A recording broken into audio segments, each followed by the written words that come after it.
So today we are going to see about the derivation of torque equation of three-phase induction motor.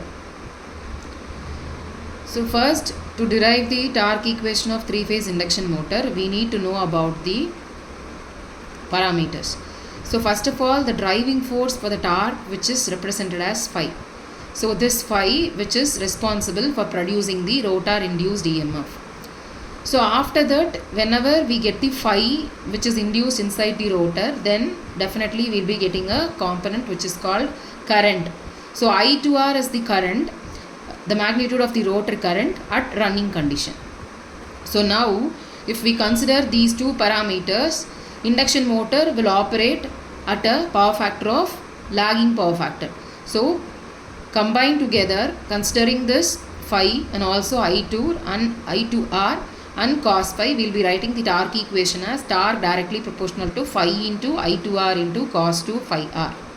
So this is the first equation we are considering. So now if we consider this phi, that means the flux which is responsible because of the EMF E1. So phi will induce the EMF E1. So E1 how we are getting inside the machine based upon the supply voltage that we are giving to the induction motor. So phi which is directly proportional to E1, this is the second assumption we are considering. This is considered as the second assumption. So now we need to know about the K value. So for that we are considering the stator to rotor turns ratio. So in the stator the EMF induced which is represented as E1. In the rotor the EMF induced which is represented as E2. So E2 by E1 which is given as K. So from this we can rewrite this equation as E2 which is equal to K into E1.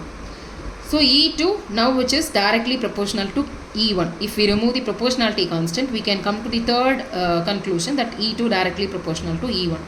So based upon the E1 only we will be getting E2. E1 is in stator and E2 is in rotor. So now from the second and also third equation, we are going to conclude that E2 is also responsible based upon the flux value. So whatever the flux which is induced in the stator which is responsible for E1, based on that E1 I will be getting this E2. So E2 is directly proportional to phi. This is the fourth conclusion we are coming to it. So now if we substitute the fourth equation in the first proportionality equation, so we will be getting torque directly proportional to, instead of phi we are substituting E2, I2R and cos phi 2R. So now if we remove the proportionality, we will be getting a constant value that is given as stator to rotor turns ratio T which is equal to K into E2 into I2R into cos phi 2R.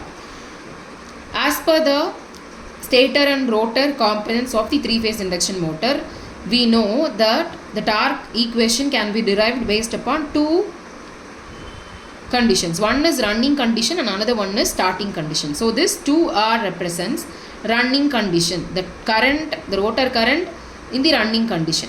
So I2R which is given by S into E2 into divided by root of R2 squared plus S2 squared X2 squared, S2 X2 the whole square. Similarly cos phi 2R which is given by R2 divided by root of R2 squared plus S squared X2 squared. So now we are considering this as 6 and 7 and we are substituting in the fifth equation. So we will be getting T which is equal to K into E2 into S E2 by R2 squared plus S squared X2 squared from I2R. Similarly, R2 by R2 squared plus S squared X2 squared from cos phi 2R. So these are the final substitutions we get in the fifth equation while we are considering this 6 and 4. So now if we substitute those equation, I will be getting T which is equal to K into S into E2 squared into R2 divided by R2 squared plus S squared X2 squared. So this is the final torque equation we are getting under running condition. So while the three-phase induction motor is running, we will be getting the torque equation at torque which is equal to K into SE2 squared into R2 divided by R2 squared plus S2 X2 squared. So from this equation we can derive the condition for starting torque.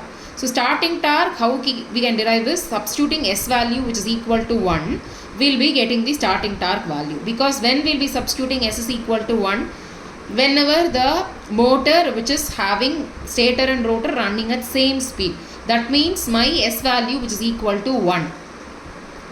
So the synchronous speed which is given by ns, that is synchronous speed. So slip in the three-phase induction motor which is given by the formula ns minus nr by ns. So whenever my nr is equal to 0, I will be getting ns by ns which is equal to 1. That means my slip is equal to 1. This slip condition we are considering here, and we are substituting torque which is equal to k into E2 squared into R2 divided by R2 squared plus X2 squared.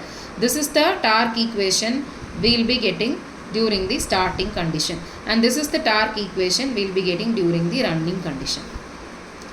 Thank you.